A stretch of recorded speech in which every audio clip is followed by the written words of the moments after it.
Hello everyone, welcome back to another chapter of Civics. Chapter 5, Women Change the World.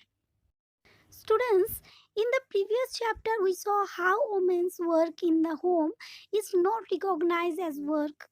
We also read how doing household work and taking care of family members is a full-time job. In this chapter, we will look at work outside the home and understand how some occupations are seen to be more suitable for man than for woman.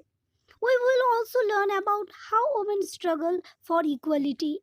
And this chapter will also briefly trace the different types of effort made by the women's movement to challenge discrimination in more recent years. Previous chapter में आपने देखा women घर पे काम करती हैं, family को care करती हैं, उनकी फुल टाइम जॉब होती हैं, बट उनको रिकॉग्नाइज नहीं किया जाता है। 24 आवर वो एक्टिव होती हैं, अपने लिए उनके पास टाइम नहीं होते, मैन से भी ज़्यादा वो काम करना उनको पड़ता है। इस चैप्टर में आप जानेंगे कौन कौन से ऑक्यूपेशन घर से बाहर जाके किए जाते हैं, कौन सी जॉब मैन और वुमेन के लिए सूटेबल होते हैं और इक्वलिटी के लिए क्या क्या स्ट्रगल वुमेन ने किया है और किस तरह की मूवमेंट वो की है ताकि डिस्क्रिमिनेशन जो ये मैन वुमेन की है उसको चैलेंज किया जाए और जो बहुत सालों से चल रही है मूवमेंट उसे ख़त्म किया जाए। In India 83.6% of working women are engaged in agricultural work. Their work includes planting, weeding, harvesting, and threshing. In Rosie ma'am class, a lot of children drew women as nurses and man as army officer. The reason they did this is because they feel that outside the home too, women are good at only certain jobs. For example, many people believe that women make better nurses because they are more patient and gentle. This is linked to women's role within the family. Similarly, it is believed that science requires a technical mind and girls and women are not capable of dealing with technical things. Because so many people believe in these stereotypes. Stereotypes about what women can or cannot do affect women's right to equality. They are not get the same support that boys get. Many girls do not get the same support that boys do to study and train to become doctors and engineers. In most families, once girls finish school, they are encouraged by their families to see marriage as their main aim in life. So, stereotypes prevent us from looking at people as unique individuals. Example of breaking stereotypes. Engine divers are men, but 27 years old Lakshmi Lakra from a poor tribal family in Jharkhand has begun to change things. She is the first woman engine diver for Northern Railways. A lot of people feel that women are fit only for certain kinds of jobs like nurse. They are not fit for the technical jobs. In most families, women are taught that after school they have to get married. Lakshmi Lakra, however, broke this stereotypes image when she became the first woman engine diver of the Northern Railways. इस picture के द्वारा दिखाया गया कि India में 83.6% working women जो हैं वो एग्रीकल्चर से जुड़ी हुई हैं, प्लांटिंग, हार्वेस्टिंग, थ्रेसिंग के काम करती हैं, जबकि हम लोग फार्मर का जब नाम बोलते हैं तो मैन का ही छवि हम लोगों के सामने आता है, जबकि वुमेन भी ये डिफ़िकल्ट काम करती हैं। एक सर्वे के द्वारा दिखाया गया है कि रोजी मैम के क्लास में स्टूडेंट को वो एक्सरसाइज देती हैं कि मेल और फीमेल के सूटेबल जॉब के हिसाब से आप इमेज को टिक करो। तो बहुत सारे बच्चे जो हैं नर्स के लिए फीमेल को टिक करते हैं और आर्मी ऑफिसर के लिए मेल को टिक करते हैं, क्योंकि वो ये फील करते हैं कि कुछ ही ऐसे सूटेबल जॉब हैं जो फीमेल बाहर जाके कर सकती हैं, जैसे नर्स की जॉब। क्योंकि गर्ल्स में क्या होती है, पेशेंस और जेंटल होती हैं, वो लोग सॉफ्टली और काइंडली ट्रीट कर सकती हैं, जैसे फैमिली को वो केयर करती हैं, उसी तरह नर्स की जॉब भी बहुत अच्छे से कर सकती हैं। और ऐसे भी बिलीव है कि साइंस के क्षेत्र में जैसे टेक्निकल माइंड होना चाहिए जो गर्ल्स और वोमेन में नहीं होती, वो कैपेबल नहीं ही है इस चीज़ के लिए। इसी थिंकिंग को स्टेरियोटाइप कहा जाता है, इसी थिंकिंग को स्टेरियोटाइप कहा जाता है। बहुत सारे गर्ल्स जो है उनको सपोर्ट नहीं मिलता बॉयज़ की तरह कि आगे वो इंजीनियर और डॉक्टर बन सके। आफ्टर स्कूल और कॉलेज के बाद उनको शादी कर दिया जाता है। और ये जो स्टेरियोटाइप थिंकिंग है इसको ब्रेक करने का एक एग्जाम्पल यहाँ पे दिया गया है। एक जब इंजन ड्राइवर के बारे में हम लोग सोचते हैं तो मैन की छवि ही आती है। बट 27 ईयर्स की लक्ष्मी लकड़ा जो ट्राइबल फैमिली से बिलोंग करती हैं, झारखंड की हैं, वो फर्स्ट वोमेन इंजन ड्राइवर बन गई हैं नॉर्दर्न रेलवे की। और स्टीरियोटाइप जो थिंकिंग है उनको उस थिंकिंग को ब्रेक कर दिया है। हाँ, ये जानना बहुत ज़रूरी है कि हम जिस सोसाइटी में रहते हैं वहाँ के जो बॉयज़ होते हैं उनको बहुत प्रेशर फ़ील किया जाता है, करवाया जाता है आस-पास की चीज़ों से, क्योंकि उनके जो एडल्ट होते हैं कुछ चीज़ें डिमांड करते हैं और अगर वो नहीं कर पाते तो उनके फ्रेंड्स भी अनफेयर टीसिंग और बुलिंग करते रहते हैं उनको। बॉयज़ को प्रेशर दिया जाता है कि अच्छी जॉब ले लो, अच्छी सैलरी वाली जॉब ले लो। कोई सक्सेसफुल बॉयज़ होते हैं एरिया में तो उनके तरह बिहेव करो, नहीं तो उनको प्रेशर दिया जाता है, उनको बुलिंग की सामना करना पड़ता है अपने फ्रेंडों से। आपने क्लास 6 में ये पढ़ा होगा कि बॉयज़ को अर्ली एज से ही इनकरेज किया जाता है कि आप रो नहीं सकते, आप लड़के हो इसलिए रो नहीं सकते, दूसरे के सामने आप रो नहीं सकते, जो स्टेरियोटिपिकल थिंकिंग दर्शाता है। Earning for change, going to school is an important part of life. Today, it is difficult for us to imagine that school and learning could be seen as out of bounds or not appropriate for some children. In the past, very few people learned reading and writing. Most children learned the work their families or elders did. Even if families were skilled like pottery, weaving, and craft were taught, the contribution of daughters and women was seen as secondary. In the 19th century, new ideas about learning and education appeared, but there was a lot of opposition to educate girls ever then. In 1890, Ramabai championed the cause of women's education. Rokia Sekhawat Hossain learned English from her elder brother and an elder sister and went on to become a famous writer. Ras Sundari Devi of Bengal was the first Indian woman to write an autobiography called Amar Jivan. Ras Sundari Devi, Ramabai, and Rokia are able to achieve their goal only by education. They were able to put an impact on the society by writing their ideas or stories or setting up schools, through which can never be achieved without learning.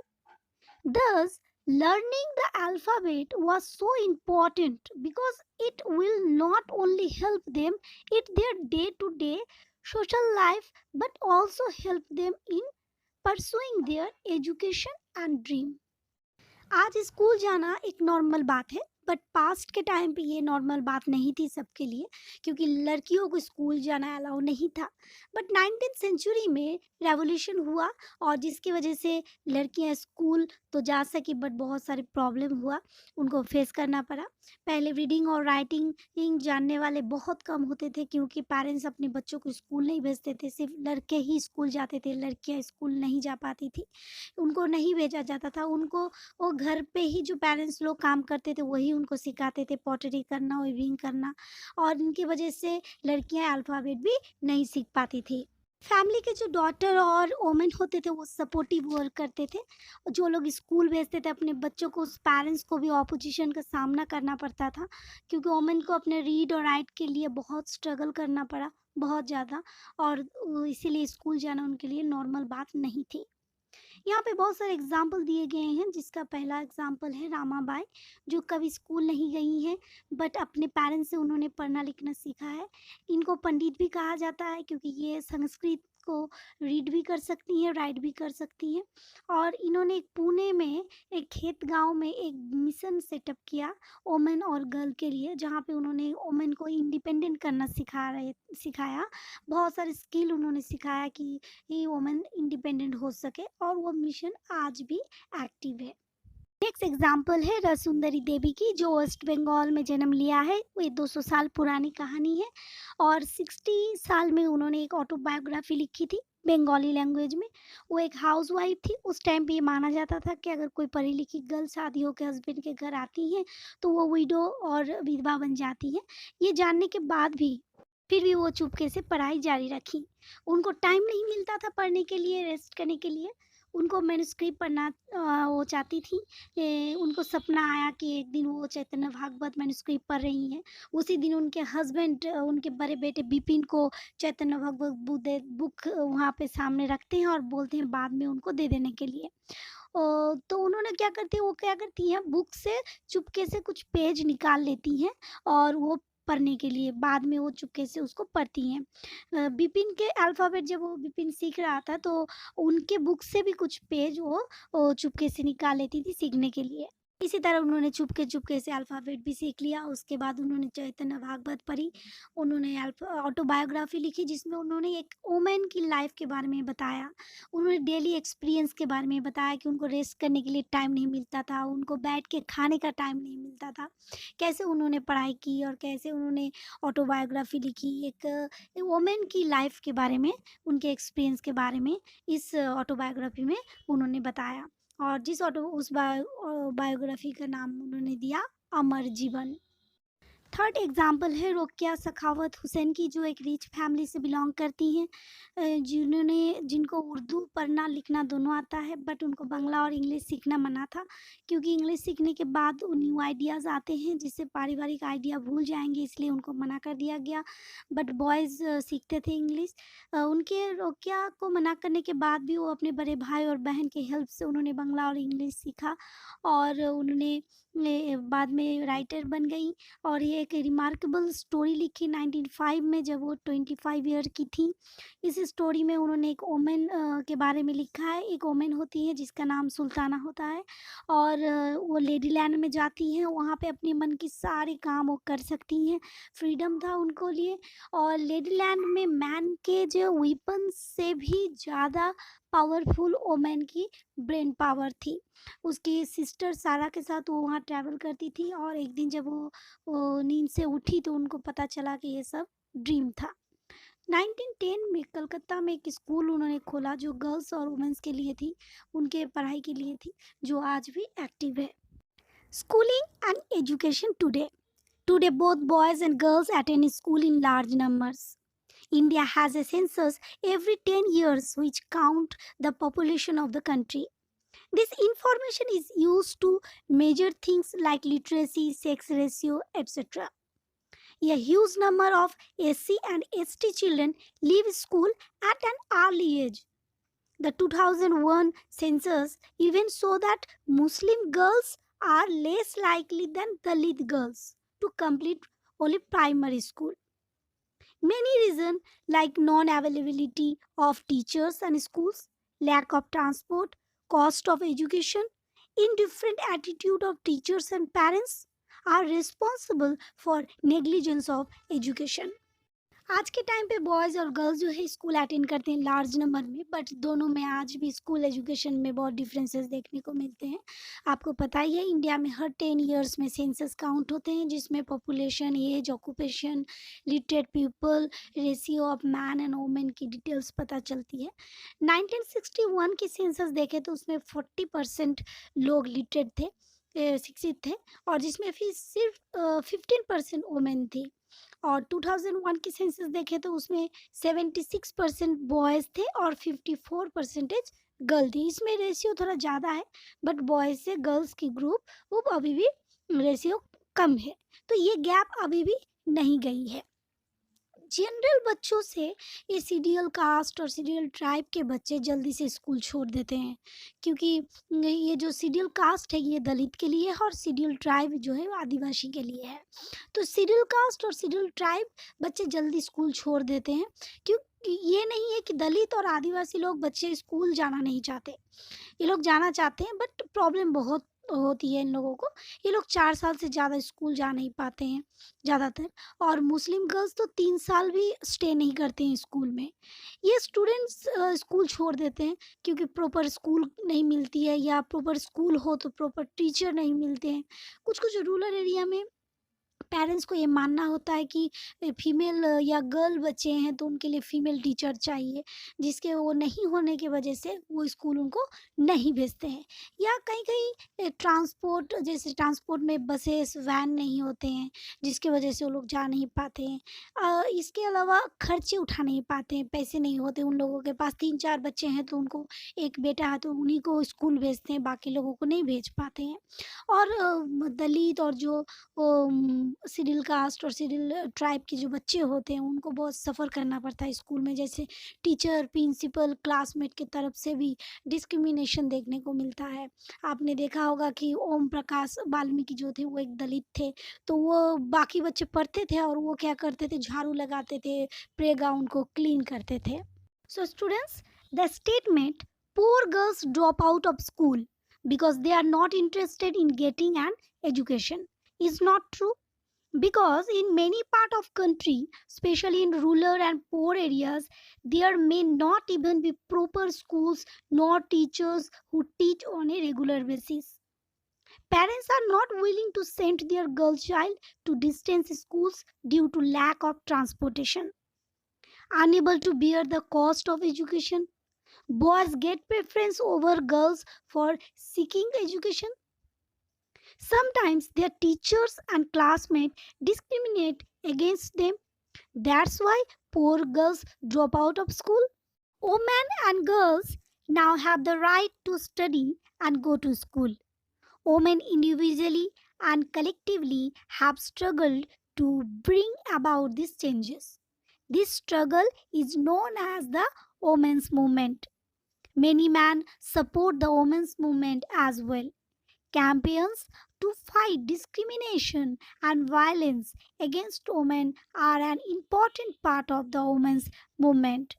A law was made in 2006 to give women who face physical and mental violence within their homes, also called domestic violence. So, women have individually and collectively struggled to bring about changes. This is called women's movement. Different strategies have been used to spread awareness, fight discrimination, and seek justice. These movements are related to campaigning, raising awareness, protesting, and showing solidarity. Two methods of struggle that the women's movement used to raise issues: campaigning and protesting. Campaigning is an important part of the women's movement which is used to fight discrimination and violence against women. Women work in an organized and collective manner to achieve their certain and specific goal. In protesting, women use public rallies and demonstrations as a very powerful weapon for drawing attention unto injustice by the method of protesting. The women's movement raises its voice when violence against women take place. Women को education, society में equality और right पाने के लिए, gender distinction दूर करने के लिए बहुत सारी कोशिशें करनी पड़े। आज वुमेन और गर्ल्स स्कूल जा सकते हैं क्योंकि बहुत सारी सिचुएशन को इम्प्रूव किया गया, जैसे कि लीगल रिफॉर्म, वायलेंस को कंट्रोल करने के लिए लॉ को बनाया गया, जो एक दिन में नहीं हुआ। ये चेंजेस लाने के लिए वुमेन को इंडिविजुअल एंड कलेक्टिवली स्ट्रगल करना पड़ा। इसी स्ट्रगल को वुमेन मूवमेंट कहा जाता है। वुमेन मूवमेंट एक ही टाइम पे दो कंट्री में होगा तो उसे एक ही पार्ट कहा जाता है। मतलब वुमेन मूवमेंट का एक ही पार्ट होता है दोनों कंट्री के मूवमेंट को, जिसमें बहुत सारे मैन भी सपोर्ट करते हैं, जिसमें डाइवर्सिटी, फैशन, एफर्ट देखने को मिलता है। डाइवर्सिटी क्या होता है? अलग अलग रिलीजियन की गर्ल्स जो फैशन होता है कुछ नए करने की कोशिश, डिस्क्रिमिनेशन जो है बॉय और गर्ल की, ये बायोलॉजिकल जो सेपरेशन है इसे दूर करने की कोशिश करना, अवेयरनेस को स्प्रेड करके जस्टिस पाने की कोशिश करना। कैंपेनिंग, कैंपेनिंग के द्वारा फाइट किया जाता है डिस्क्रिमिनेशन एंड वायलेंस के खिलाफ। 2006 में एक लॉ पास हुआ जिसके अकॉर्डिंग किसी भी लेडी को घर पे अगर फिजिकल और मेंटल वायलेंस को फेस करना पड़ता है तो उसे डोमेस्टिक वायलेंस करार दिया जाएगा और उस लेडी को लीगल प्रोटेक्शन दी जाएगी और जो फैमिली मेंबर उसके ऊपर टॉर्चर करते हैं उनके खिलाफ एक्शन लिया जाएगा। इसी और एक गाइडलाइंस फार्मूला जारी किया गया वुमेन के प्रोटेक्शन के लिए 1997 में सुप्रीम कोर्ट के द्वारा। वो था सेक्सुअल हैरेसमेंट के ऊपर जो वुमेन्स और गर्ल्स के ऊपर ना हो उनके वर्क प्लेस पे, उनके एजुकेशनल इंस्टीट्यूशन में। 1980 में वुमेन्स ग्रुप ने डाउरी डेथ के ऊपर मूवमेंट चलाया और उन्होंने सरकार को फोर्स किया कि एक लॉ बननी चाहिए डेथ के ऊपर। जो डाउरी मतलब दहेज जो लिया जाता है, जो लोभी लोग होते हैं वो दहेज नहीं पाने से, ज़्यादा नहीं पाने से उनको टॉर्चर करती हैं उनके घर के बहुओं को। तो ऑर्गेनाइज और वुमेन्स मिल के इनको बहुत आगे तक लेके गए मूवमेंट को। ये पब्लिक इशू बन गई, न्यूज़पेपर में ये आने लगे, सोसाइटी अवेयरनेस हो गई और डाउरी डेथ के ऊपर एक लॉ बन गई और जिसके लिए जो फैमिली डाउरी मांगता है ये उनको पनिश किया जाएगा इस लॉ के हिसाब से। रेजिंग अवेयरनेस एक इम्पॉर्टेंट पार्ट है वुमेन मूवमेंट के लिए। ये पब्लिक में जाके अवेयरनेस देते हैं। वुमेन्स के कोई प्रॉब्लम हो तो उनके क्या क्या राइट इश्यूज़ हैं, वो कैसे प्रॉब्लम से बाहर निकल सकते हैं, ये मैसेज वो लोग स्प्रेड करते हैं बहुत सारे स्ट्रीट प्लेस के द्वारा, सॉन्ग्स के द्वारा, पब्लिक मीटिंग के द्वारा।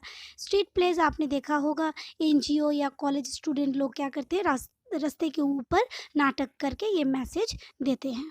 प्रोटेस्टिंग वुमेन मूवमेंट के लिए या वुमेन के लिए अगर कोई लॉ उनके खिलाफ है तो उसके उसी लॉ और उस गाइडलाइंस के खिलाफ रैलीज किए जाते हैं। उनको जस्टिस दिलाने के लिए वो रैलीज करके लोगों का अटेंशन सीख करते हैं कि उनको राइट जस्टिस मिल सके वुमेन को। शोइंग सॉलिडेरिटी होते हैं एक ग्रुप दूसरे ग्रुप को हेल्प करना।